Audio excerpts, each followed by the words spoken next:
Bienvenidos a Hecho en Casa, tesis de antropología de la Facultad de Filosofía y Letras de la Universidad de Buenos Aires. Un podcast del proyecto Antropoqué.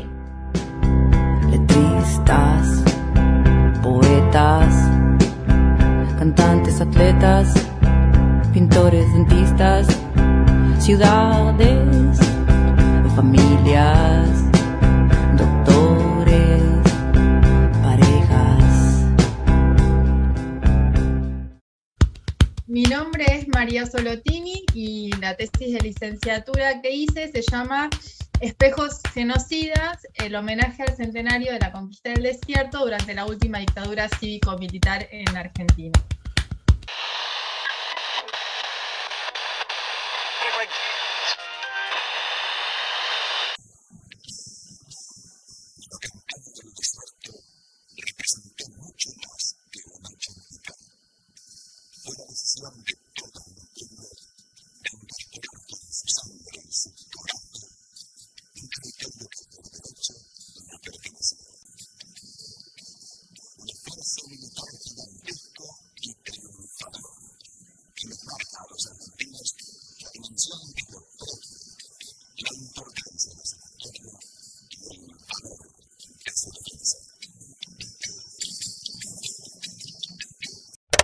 ¿Cuál es el tema de tu tesis? ¿Por qué te interesaste en este tema y cómo te acercaste? El tema de la tesis, bueno, está bien desarrollado en el título. Lo que analizo es el homenaje que se hizo al centenario de la llamada conquista al desierto durante la última dictadura cívico-militar, específicamente en el año 1979. Un poco es un análisis de caso, pero el tema más profundo para mí tiene que ver con analizar cómo el Estado dictatorial que estaba cometiendo un genocidio en ese momento parte de, digamos, busca una estrategia de consenso en la sociedad civil, una estrategia de legitimidad de sus acciones, y en parte de esa estrategia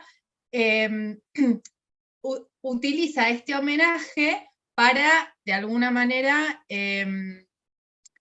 interpelar a la sociedad en relación a sus acciones en el presente, de alguna forma. Entonces, no es que hay, o sea, el tema en sí es el análisis del caso, del homenaje, pero trata de rastrear cuáles son los sentidos que circulan en relación a ese periodo histórico y cómo se vincula con el periodo de enunciación, el periodo presente, ¿no? Hay como muchas preguntas que se van haciendo a lo largo de la tesis y todas tienen que ver con cómo se va construyendo un ideal de nación argentina que excluye a otros actores en cada momento específico y cuáles son, digamos, las estrategias que se utilizan para justamente quitarles protagonismo y en este caso puntual realizar procesos genocidas como en ambos momentos históricos. ¿Por qué me interesé por este tema? En realidad, mientras yo estaba haciendo la carrera, hice un seminario de la Cátedra Libre de Derechos Humanos, un seminario que lo dictaba Mariano Nagui, que es historiador, que es doctor en historia, y que trabaja en el equipo de Diana Lenton, que son aquellos investigadores que postulan justamente que durante la conformación del Estado Nacional Argentino se realizó un genocidio hacia las poblaciones originarias de estas tierras, y nada, durante el seminario él desarrolló mucho este tema y a mí me interesó muchísimo, como que conectaba como un montón de cosas que a lo largo de la carrera yo había visto o no había visto tanto en profundidad y que me llamaron mucho la atención. ¿Y cuál es la pregunta que vos intentás responder en tu tesis? No sé si hay una sola pregunta, digamos. Porque como les decía, yo tomo el caso del homenaje que hace la última dictadura cívico-militar para pensar un poco cómo en estos dos procesos históricos se construye la idea de esta nación restrictiva una nación muy, entre comillas, blanca y europea, que deja por fuera a los otros que conforman la verdadera, digamos, multiculturalidad y diversidad que hay en los territorios nacionales, ¿no?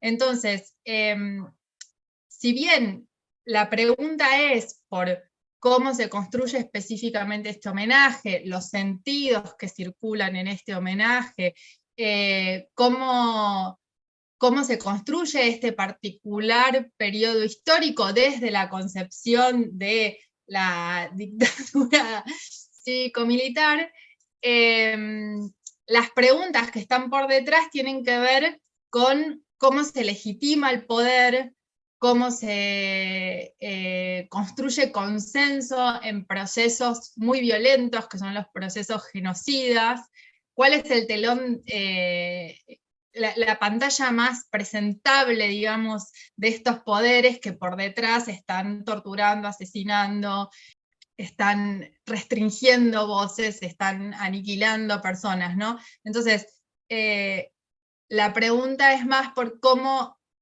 sobreviven estas estructuras y cuáles son las estrategias que disponen para justamente justificar y esconder sus verdaderos propósitos. Me pregunto por el poder, me pregunto por cómo sobrevive ese poder, y me pregunto por la exclusión, digamos, de los otros que se van construyendo en cada periodo histórico, y cómo se logra eso, y qué se esconde, qué es lo que no aparece, qué es lo que se invisibiliza en todo esto, ¿no? ¿Y cuánto tiempo te llevó el trabajo de campo y después la escritura de tesis? Tengo entendido que además viajaste vos a Neuquén en el medio para obtener fuentes y demás. ¿Cuánto tiempo te llevó todo ese proceso? Mira, no tengo idea, porque en realidad yo viajé a Neuquén en el momento en que hice el seminario anual, digamos, que es donde vos terminás haciendo el proyecto de tesis. Yo estaba embarazada de mi primera hija, eso fue hace 10 años, y el proyecto quedó ahí, más allá de que yo había hecho las conexiones con Diana y con Mariano y demás. Después yo me recibí de profesora y empecé a trabajar, y la tesis me había quedado como un pendiente, que siempre estaba ahí, pero que nunca, digamos, tenía el tiempo de realmente sentarme y lograr bajarlo y escribirlo, ¿no? Y bueno, fue como un fantasma que me acompañó mucho tiempo, como esta deuda de decir, bueno, ¿hago la tesis o no la hago? Y bueno, hubo un momento ya embarazada, mi segunda hija, que dije, me propuse hacerlo, digamos, me propuse realmente hacerlo más allá de las lecturas esporádicas que podía hacer por años, les estoy hablando. Cuando me decidí realmente hacerlo, yo creo que no me llevó más de un año, pero un año sistemático, un año en donde yo decía, bueno, todas las semanas tengo que encontrar el momento de sentarme y por lo menos escribir 3 líneas o resolver algo en bibliografía o hablarme con mi director, digamos, sistematizar la escritura y sistematizar el trabajo que implica, digamos, realmente concretar una tesis, que es un montón, pero que una vez que como que lo vas bajando, escribiendo y logrando, te da como mucha satisfacción, porque son como un montón de ideas que están circulando en tu mente y en el laburo que fuiste haciendo de recopilación de información, de recopilación de fuentes, de bibliografía, de autores que te gustaron, de frases que escribiste en una libretita, pero bueno, todo eso después uno lo tiene que acomodar, estructurar y darle cuerpo. Y es como parir, ¿no? Es como un proceso, claro, es un proceso que tiene que ver, puede ser la metáfora del nacimiento, porque es todo un laburo que haces en donde esto plasmas algo que está como muy en el aire y en la imaginación, pero que lo tenés que terminar plasmando en, no sé, las 120 hojas que tiene mi tesis. Una vez que lo ves ahí, decís, bueno, acá está, era esto, y ahí está como La criatura. la idea, la criatura, tal cual, que siempre es distinta a lo que vos te imaginaste, ¿no? Y que te plantea como un montón de desafíos en el hecho de darle voz y darle escritura. Buenísimo. Perfecto, porque te anticipaste ahí como a una pregunta del final, que está Ah, bueno, que ya surgió, que era una palabra para definir tu experiencia con la tesis. Bueno, ahí tenemos un nacimiento. Bien.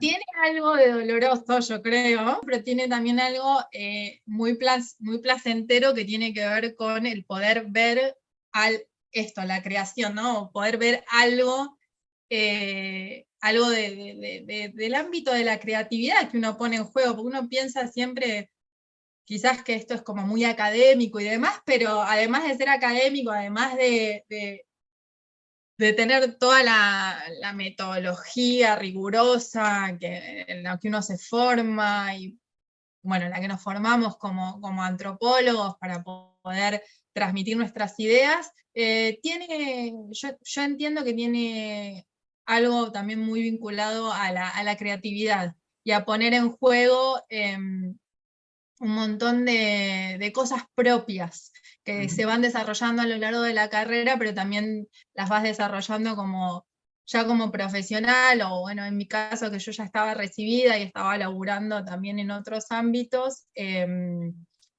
puso en juego un montón de interrogantes, enigmas, intereses que yo fui cocinando durante la carrera y que aún hoy me acompañan, digamos, ¿no? Esto también, por ahí está bueno decirlo, uno nunca tiene respuestas certeras o cerradas a esas preguntas que se hizo, ¿no? Siempre te siguen acompañando, como que ensayás de alguna manera posibles respuestas, pero nunca son acabadas, son transitorias. Bien. Bueno, vamos a pasar a algunas preguntitas ahora bien específicas Específico. sobre tu tesis. O sea, vamos a pasar a la cocina, digamos, de tu investigación. Y Ujú. nos interesó porque vos mencionás que hiciste entrevistas, observación de campo, pero también hiciste un gran trabajo con archivos, con bibliotecas, yendo a visitar también hemerotecas. Así que te queríamos preguntar, ¿cuál fue para vos el principal desafío trabajando con este tipo de fuentes? Y por otro lado, ¿cómo rastreaste y cómo reconstruiste a partir de estas fuentes cursos, los sentidos que se ponían en juego en el homenaje? Bueno, los desafíos quizás son esta, como antropóloga por ahí estaba como más acostumbrada a la cuestión de las entrevistas y a la observación participante y estas cuestiones. Y bueno, de golpe estar trabajando con fuentes tiene el desafío de tener que justamente contextualizar esas fuentes, ver de dónde provienen, encontrarlas, digamos, ir a los archivos y bueno, a ver, del homenaje a la conquista del desierto que hay, de conquista del desierto, así tomado como algo que existió realmente y con ese nombre y apellido, plagado, ¿no? Pero bueno, acerca del homenaje, quizás en un principio me costó un poquito más encontrar y de golpe empecé a encontrar un montón de publicaciones que se habían hecho en ese momento, que bueno, que en una primera mirada estaban desordenadas, porque tenían que ver con, qué sé yo, alguna publicación que hacían en una provincia, otra en otra, algún, no sé, homenaje perdido. Entonces, mi desafío fue decir, bueno, de todo esto, cómo lo ordeno y cómo lo presento en la tesis para que tenga como un sentido y que lo lea pueda comprender a qué me estoy refiriendo. Entonces, una de las decisiones que tomé más estratégicas para mí, que fueron ordenadoras, fue trabajar con las publicaciones del diario Río Negro. Estuve trabajando ahí en el diario y me bajé todos los diarios de todo el año de 1979 que mencionaban el homenaje. Entonces eso me permitió hacer como si fuese una línea temporal, porque como ellos fueron siguiendo el homenaje, de hecho celebraron el homenaje, era una de las voces que, digamos, que festejaba y celebraba que se haga este homenaje, me permitió tener como una línea temporal de cómo se fueron sucediendo los diferentes actos en relación a este homenaje. Después, bueno, también trabajé con otras fuentes, cartas, decretos, que un poco me permitieron describir cómo es que se gesta, ¿no?, la idea de este homenaje, con qué intenciones. Y bueno, y de todo este gran año, lo que hice fue seleccionar aquellos eventos que a mí me parecían más significativos o más ejemplificadores del tipo de discursos hegemónicos que circularon durante este homenaje. ¿Querés tratar de formular cómo eran o cuáles eran esos discursos hegemónicos de los que vos querías dar cuenta? Si querés esto lo enlazamos con otra pregunta, que es que vos haces un paralelismo entre esos discursos hegemónicos, o sea, entre los de la última dictadura militar en este homenaje, con los de las conquistas del desierto. Hay múltiples aristas, digamos, no se agota en 3 líneas, pero por un lado lo que tenemos es la construcción de una nación restrictiva, digamos, una nación que se ve a sí misma como caracterizada como blanca y europea, y como la civilización en contraposición a un otro que no entraba dentro de los límites de esa concepción. En el proceso de organización nacional, ese otro eran los pueblos indígenas, que eran caracterizados como salvajes o bárbaros, y que no estaban proyectados dentro del futuro de la sociedad, y por ende debían ser corridos de ese proyecto. Y en el proceso de autollamado de reorganización nacional, esos otros eran los subversivos, esta categoría incierta que podía incluir a cualquiera que de alguna manera cuestionara o no se inscribiera dentro del proceso que estaban llevando a cabo los genocidas de la dictadura. Es como que en los 2 periodos se construye el mundo como un campo en disputa, ¿no? Como si fuese un enfrentamiento bélico entre, como decía en un principio, nosotros, que nosotros somos muy poquitos, y los que quedan por fuera de ese proyecto. Bueno, después, a lo largo de la tesis, yo voy desglosando un poquitito más cuáles son los sentidos que circulan en relación a la conquista del desierto, y los pueblos indígenas son conceptualizados en general como extranjeros. El Estado nacional argentino se retrotrae a un pasado en el cual no existía, como si siempre hubiese existido. El indio siempre está caracterizado como agresivo, el indio malonero, la oposición civilización-barbarie está funcionando todo el tiempo, la extranjería mapuche, todos estos sentidos, que yo lo menciono varias veces en la tesis, no son privativos del homenaje. El homenaje lo lleva, digamos, a su punto máximo para mí, pero si nosotros miramos los diarios hoy o escuchamos algunas cuestiones que circulan en el sentido común de varios públicos, esos sentidos siguen circulando y también siguen justificando violencias, ¿no? Que es como un poco también lo que trato de ir postulando en la tesis, ¿no? Que estos sentidos no se diluyen en el aire, sino que justamente tienen por objetivo justificar y generar consenso en relación a prácticas muy violentas, que son las prácticas que se desarrollan en los dos procesos genocidas aludidos, ¿no?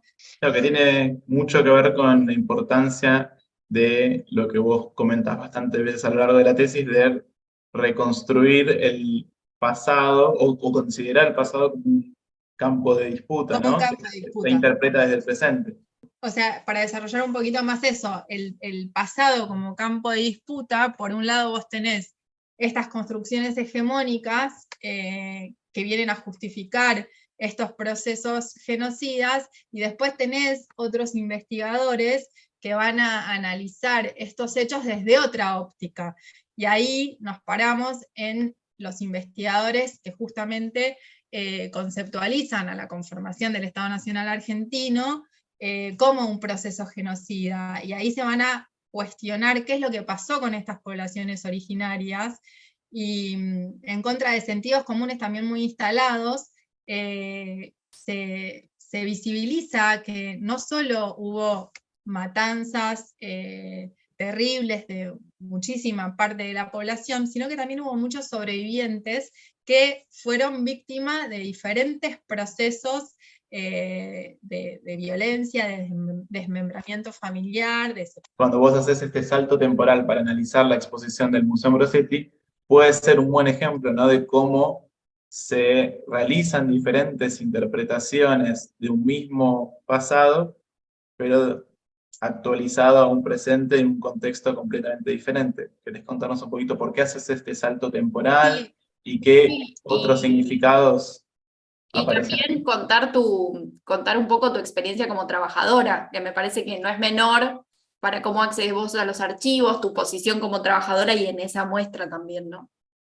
es que justamente yo creo que el salto que yo hago para incluir la muestra Pueblos Indígenas y Dictadura del museo en el que trabajo, que es el Museo Ambrosetti, en realidad tiene que ver con mi experiencia como trabajadora ahí. Yo daba visitas en esa muestra, que en este momento ya no está actualmente en el museo, y al dar visitas en esa muestra veía cómo circulaban estos sentidos en el público. Veía, observaba, dialogaba, ponía en tensión un montón de sentidos que los diversos públicos que se acercaban a la muestra aportaban, y tienen que ver con lo que estudiamos en la escuela, con lo que circula en los medios de comunicación, con las diferentes trayectorias que cada uno tiene, los pensamientos políticos, y además la muestra contaba con una vitrina específica que interpelaba a este homenaje. O sea, el Museo Ambrosetti, que depende de la Facultad de Filosofía y Letras, estaba intervenido durante la última dictadura militar. Entonces en 1979, cuando se hace el homenaje, se realizan unas vitrinas que justamente se suman a estas celebraciones y traen toda esta idea de los indígenas como grupos sociales estereotipados, la vida del indígena, de esto, como en un pasado remoto que no tenía nada que ver con el presente, y también se